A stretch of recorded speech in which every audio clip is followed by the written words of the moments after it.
Hey yo, I'm back with another video, and today I want to talk about two upcoming fights. I don't think I've talked about those two fights in this channel, but these two fights could be really interesting. And before I start today's video, watch this video at 1.5x speed or maybe 2x or maybe don't do whatever you want, but please subscribe to my channel. I've got very few subscribers and I need more subscribers, all right? Without any further ado, let us start today's video. The first fight is definitely between Tim Elliot and Asakura. And the second fight that I want to talk about is Petr Yan versus Marcus Mcgee. Let's first start with the Tim Elliot fight. Tim Elliot is making his return to UFC after his last fight that took place in 2023. I remember he lost to Mcgee. I remember that. And after that, he had a win against Sumadarji. Now, Sumadarji is not exactly a great fighter, but apart from that, Tim Elliot has been looking good. Like Tim Elliot is 38 years old, and he's still fighting. That's interesting. His last loss was against Muhammad Mcgee. Prior to that, he defeated Victor Altamirano, Tiger Kakirulenbekov, lost to Matthias Nicolau, won against Jordan Espinosa, Brian Renoit, lost to Brandon Royval, Oscar Rastorov, and Deviation Figueroa, of course. Those are good fighters. It's interesting that they are giving Kai Asakura a fight against Tim Elliot out of all people.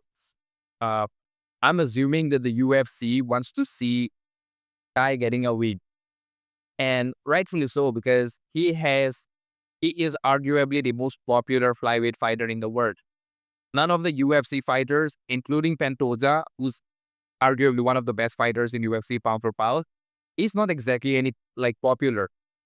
Pantoja is not even popular in Brazil, let alone with the United States and let alone Japan. On the other hand, Kai Asakura is extremely popular in Japan.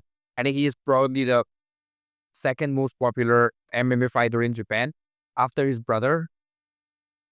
So it's nature for the UFC to see him as a champion because he's going to bring a lot of eyes to the flyweight division. I mean, the flyweight fights recently have been looking really good. The contenders in flyweight like Manel Kape, Brendan Moreno, these are really good fighters. Tatsuro Daira is also a really good competitor, but the problem is they're not popular.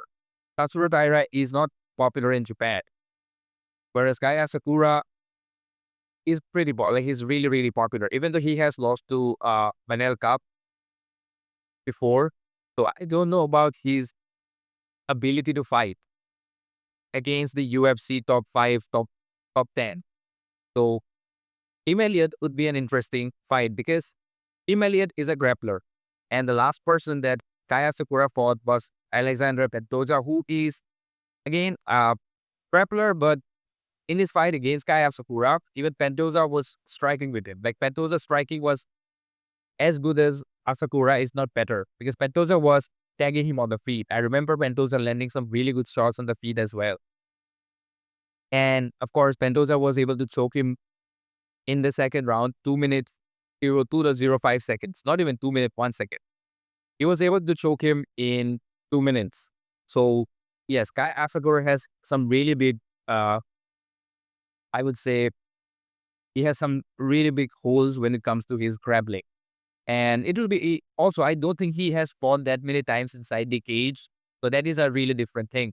Because majority of the fights that I have seen of Kai Asakura, whatever I have seen on YouTube, he was fighting inside the ring, as you can see in here. He was not fighting inside the cage. That changes a lot of things. Also, Kai Asakura was really good at landing knees, which whenever his opponents would go to the ground, he would land some really good knees and kicks. Now, that is not allowed in UFC to a very high degree. So that also takes away one of his best weapons. So whatever we were expecting out of Kai Asakura, he might not be able to deliver that because of the rule set of UFC. But either way, this is an interesting fight, and it's nice to see that Asakura is fighting somebody who he should have fought in his debut. He gave him a title shot against Alexander Pantoja. That was a really, like, he was not going to defeat Pantoja. There was no way. I think I'd pick Pantoja to win that one by a finish or maybe a dominant decision, but it is what it is. In this fight, I think Asakura can win, but then again, his grappling, it depends on how well or how much he has developed his grappling skills. Because Tim Elliot is a solid grappler. Tim Elliot gave a really tough fight to Demetrius Mighty Mouse Johnson when he was in his prime. So, yeah, put some respect to Tim Elliott's name. I mean, Makayev won against him, but there were some iffy stuff that went on between him and Makayev. But here, I think Asakura has a good chance to win. All right, let us move on to the next fight. No Mercy.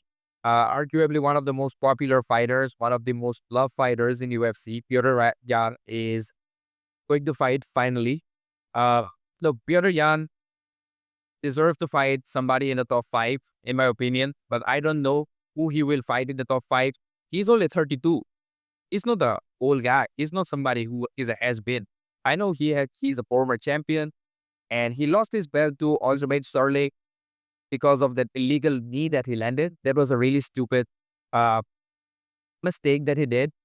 But the fight that took place after that, he did well against Also. I don't think Also did enough to defeat him. But then again, like I said in the channel, and I have said it multiple times, a win is a win and a loss is a loss. If you lost a fight, then you lost a fight.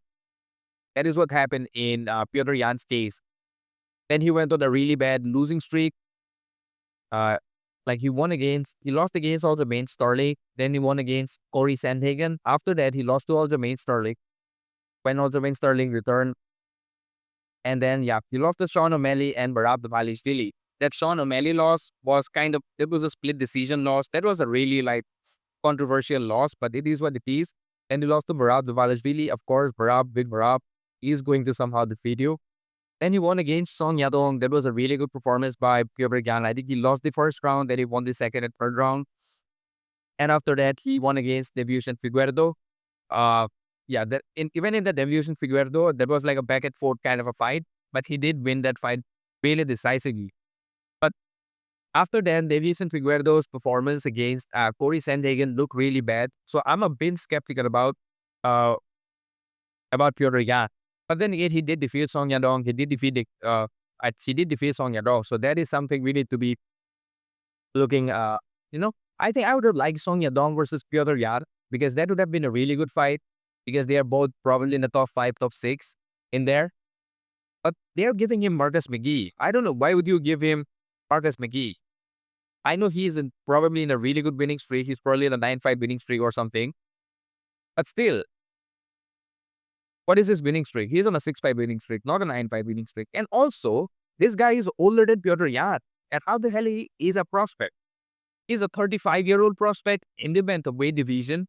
That makes zero sense. This guy is older than Petr Yan. Again, no need to say, I am picking Petr Yan to win this one by an unanimous decision. I think Petr Yan will do well because against Jonathan Martinez, Marcus Mcgee was struggling against Jonathan Martinez. That was not exactly a super dominant performance by Marcus Mcgee against somebody like Jonathan Martinez. And Jonathan Martinez is not in the same level as Petr Yan. That is what I think. And he defeated Gaston Bolano, JP Gage, Jarny Newson. Yeah, Jarny Newson, that's his name. Luciano Ramos, Abe Sellers, but those are outside of UFC. His UFC wins are Jarny Newson, AP Baez, Gaston Bolanos, and Jonathan Martinez. Those are 4 fights that he has fought in UFC. Again, I'm not really very high on this guy, that is Marcus Mcgee. He has 10 wins and 1 loss, and he's already 35 years old. Him winning does not do anything good for the UFC or the bantamweight division. So I'm hoping that Petr Yan wins this one by unanimous decision, or maybe with a finish that we can finally, like, I'll be very happy if Petr Yan after a long time can get a finish against Marcus Mcgee. And by a finish, I mean a solid finish, not like a one that he did against Also in their first fight. But yes, I'm picking Petr Yan to win this one. I think he has better boxing. Marcus Mcgee is somebody who's tough. He always brings the heat. He has good power, but not exactly Like, he isn't Aile Topuria, so that's a different thing. But I think Petr Yan can win this one. He has the tools to win this one. I think overall, he's a more polished fighter. He's a better all-rounded fighter. So I'm assuming Petr Yan can win this one by unanimous decision.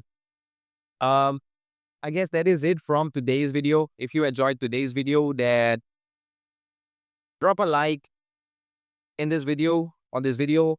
Comment something for the algorithm. I don't know whatever you want to comment, but do comment something. And share this video to your friends and family who enjoys watching UFC.